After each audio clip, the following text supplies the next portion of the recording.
Hello there guys, this is Mike here. I know it's been a while, but I thought, get the camera out, start talking. I've had a bit of a family issue, so I've been taking care of my kids a lot more in the last couple of days, well, weeks, so to speak. So they've been left with me. I had my daughter and my two sons here. She's gone home, so now I've just got my two little boys spending time with their daddy. They're going to be going back soon because I've just got loads of other bits and pieces going on. Basically, there's a thing to do with money and I don't have much of it, so because I don't have much of it I can't actually put the right time and effort into spending time with them that I can do. So they have to go back to their mother, who's getting aid from myself and the state basically to look after them. But I wish I was with them all the time, but of course that's just not what's going to happen. But anyway, regardless of that, because I don't really want to start talking about my personal life and those bits and pieces, let's talk about wrestling. So Darren Young came out of the closet quite recently to TMZ, and has now been looked as a sort of an icon, so to speak, because you have other celebrities actually coming out of the closet as well. The latest being the gentleman from Prison Break. I'm trying to think about what his name was. Trying to figure out what his name was. It'll come to me.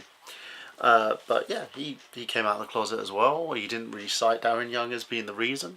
He was actually stating it was more to do with Russian politics, because they have a film festival over there, which he declined, stating the fact that the laws have been tightened over there, stating that no homosexual couples can be together in front of children or can be mentioned in front of children. It's kind of stupid. It's a very biased way of dealing with homosexuality. Which I believe is as natural as a man and woman being together. I don't know what your opinions of that. If you want, leave a comment at the bottom, but if you do say anything really nasty, I will delete you. But that brings out the whole premise of wrestling. And should someone come out of the closet? Is it something that is frowned upon in our industry? Because Darren Young has received a very positive reaction from the McMahons. And also from everybody else, like the fans and the crowds, and also the media and the press as well. So he's become a very positive spokesman for the company, and I feel that this is a good thing. It's a really, really positive thing. I don't know if you guys actually think that way, but in an industry that's overshadowed with biased and very negatives, if you look at TNA and also WWE as well, it's nice to know that an individual is being comfortable with himself and finding that inner peace within himself. And that's the problem. We've had deaths in this industry. Chris Kanyon, for one, couldn't come to terms with who he was. He cited his homosexuality as a reason that WWE released him those many years ago, and then ended up killing himself. And it's a really bad thing to see that sort of thing happen. Something that people should be hiding from. And if there's anyone out there who sees my videos and who's going through something like this, who feels like they're being bullied or persecuted for their beliefs, or basically for anything that they are, that you could be gay, or you could be like a Muslim, or a person who's swaying away from religion, an atheist, so to speak, don't hide yourselves. Don't hide who you are, because in the end, people are going to love you for you. That's not changed.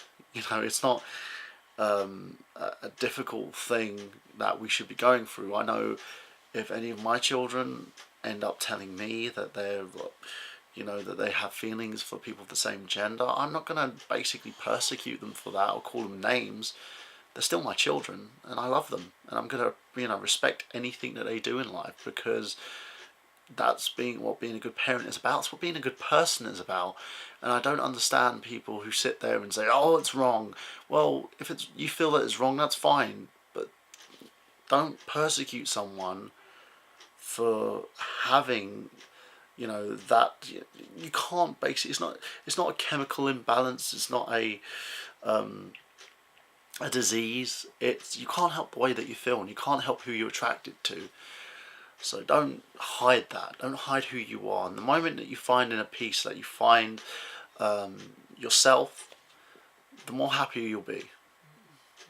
So let's go segue from that onto this week's Raw and also SummerSlam. SummerSlam, oh, by the way, I'm going to stop before I say anything. Spoilers for those of you who don't want to hear this, turn off now. SummerSlam, we had a epic encounter with Daniel Bryan and John Cena. Two amazing wrestlers. I'm going to say wrestlers because if you look back at an episode of Keeping Kayfabe, Bryan Danielson, as he was known back then, and John Cena had an excellent match, an excellent wrestling match. That was a clinic that they put on for all to see. They mirrored that match in this, well, basically in regards to their SummerSlam match. They paid homage to it by performing some of the maneuvers, including the crab into John Cena, trying to break it by placing his knees straight in Danielson's sternum, and it was a great thing. They performed amazingly, and that swift knee to the jaw as well that knocked Cena out was brilliant. Now let's go on to the whole, you know, McMahon Helmsley faction that seems to be developing. The fact that he was screwed over and Randy Orton cashed in, a lot of people have been saying, well, that's not a great idea because of the fact that he was never given his moment.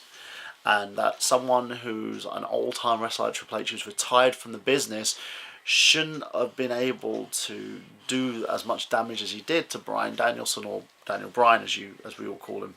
I disagree. I really disagree. I think it was performed excellently, it was executed properly, and it was officially done to tell the story. They've basically got their guy now, their company guy, who's Randy Orton. So expect to see Orton with more suits and ties and stuff like that, and representing everything that McMahon's wanted. And I know there's going to be a lot of you guys talking about him shitting in bags, and do as many of those as you like. But that's the guy they've chosen, and he's the guy who's going to be the company heel that Daniel Bryan is going to try and overcome. Now, this week on Raw, we had a very amazing promo done by Danielson and by Stephanie McMahon Helmsley, who basically called him an average B+. It was a fun thing to do. It reminded me of the Attitude Era, but instead of him like basically putting her in the no lock, he instead, you know, was let out and did the whole yes chance. And remember, this is a different era of wrestling that we're in at the moment. We're not in that era where you can go around beating the living crap out of everybody. We're in the era where this company guy is being pushed down, and we as fans are supporting him and trying to make him our champion, where you have their champion, who's Randy Orton, who's the company guy who will do everything that he can to destroy this main guy. Now, at the end of Raw, and again, spoilers for those of you who haven't seen it, he was beaten the living crap out of by the Shield before trying to get in the ring to say something, and then was RKO'd by Randy Orton and left there lying by the Orton, Helmsley, McMahon faction. And as I've stated before, wait and see. Because a lot of people are really annoyed with this, because, you know, and rightly so, it's done its job. But a lot of people are annoyed with the whole situation, saying, you know, he should have been given his moment. He's been buried by Triple H. They're treating him like crap. Wait and see. That's all I'm going to say to those people, to everybody out there. You know, you have other options if you feel that the company's gone too far with TNA and Ring of Honor. But I say wait and see. Wait and see how this progresses. Wait and see what they're going to do with this.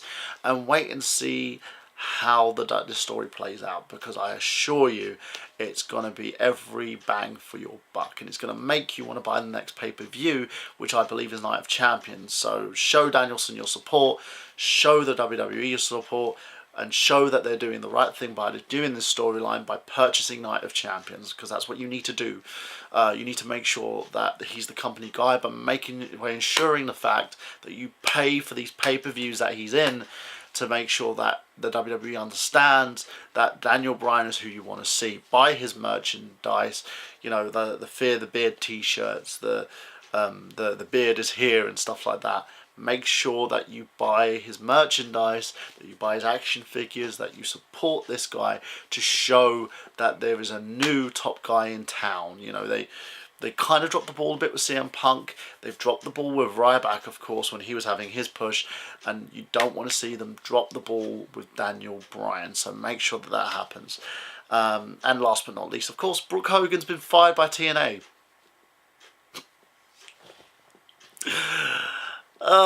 She'll land on her feet.